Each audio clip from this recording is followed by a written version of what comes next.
Bonjour Rémi Sembaum. Bonjour. Ravi de vous retrouver en ce début de semaine. Shavua Tov à vous. Nous poursuivons notre étude hebdomadaire du Tanya. Nous sommes au milieu de ce 12e chapitre du texte de Rabbi Shneur Zalman.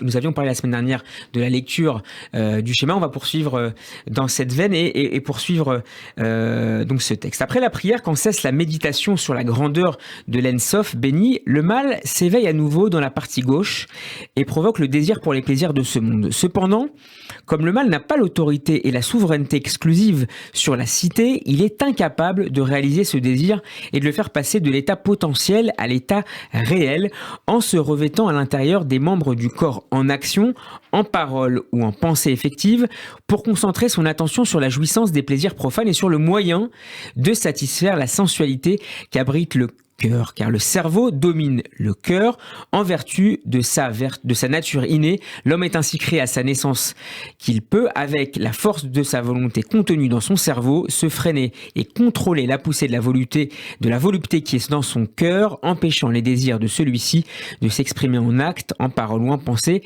et détourner complètement de son attention vers une direction totalement opposée et particulièrement vers celle de la sainteté. Rémi Sembaum. Voilà en quelques mots, c'est tout l'homme et toute sa puissance qui sont ici décrits. En effet, on vit dans un temps où on oublie quelques idées fondamentales. La première, c'est que nous possédons tous une capacité intellectuelle. Alors on ne parle pas d'intellectuel au sens occidental du terme, mais tout simplement, l'homme possède quelque chose derrière la boîte crânienne qui s'appelle un cerveau. Ce cerveau, nous disent nos sages dans le Talmud, chalit à la lèvre. Le cerveau commande au cœur. Le mot chalit est un mot très fort en hébreu. Il le domine, il le gouverne.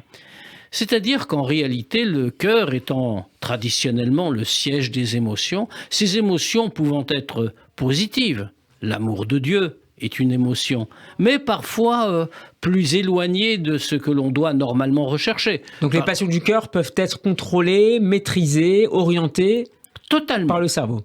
Totalement. C'est-à-dire que si l'on cherche les modes d'expression de ces passions, il y en a 3 qui ont été répertoriés dans le texte, que c'est la pensée, la parole et l'action. L'action, nous savons tous ce que c'est. Nous agissons, nous bougeons nos membres. Alors ça peut être des actions de mitzvot, le respect des commandements, ou bien alors ça peut être des actions profondément négatives, blesser l'autre, lui faire du mal, ou peut-être simplement le négliger. En parole, ça peut être des paroles positives. Allez, l'étude, puisque nous sommes le peuple du livre, ou bien simplement dire du bien de son ami, lui rendre service en lui répondant, ou alors ça peut être des paroles négatives, la médisance, etc. La pensée, c'est pareil. Je peux penser à l'union avec Dieu, je peux penser à l'unité de Dieu, je peux penser également me représenter des choses interdites, voire des plaisirs pervers. Et donc rien n'est interdit en soi, ce qui compte c'est la manière dont on limite les choses. Absolument, dont on le dirige. D'où le rôle du cerveau.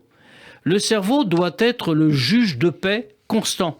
Autrement dit, c'est lui qui détermine si ce qu'exprime l'acte, la parole ou la pensée sont positifs ou non.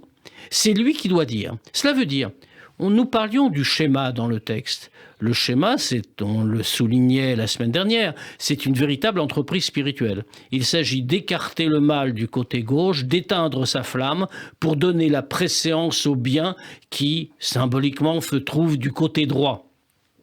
Donc c'est le cerveau qui va le faire. Et c'est étonnant, on aurait pu penser, mais c'est le cœur. Voyons, on parle du cœur, ce sont des émotions. Mais non, nous dit-on, comment a-t-on réussi à éteindre le feu du mal, pour dire les choses rapidement? On a réussi par la méditation, a-t-on dit. La méditation à l'occasion du schéma sur l'unité et la grandeur de Dieu.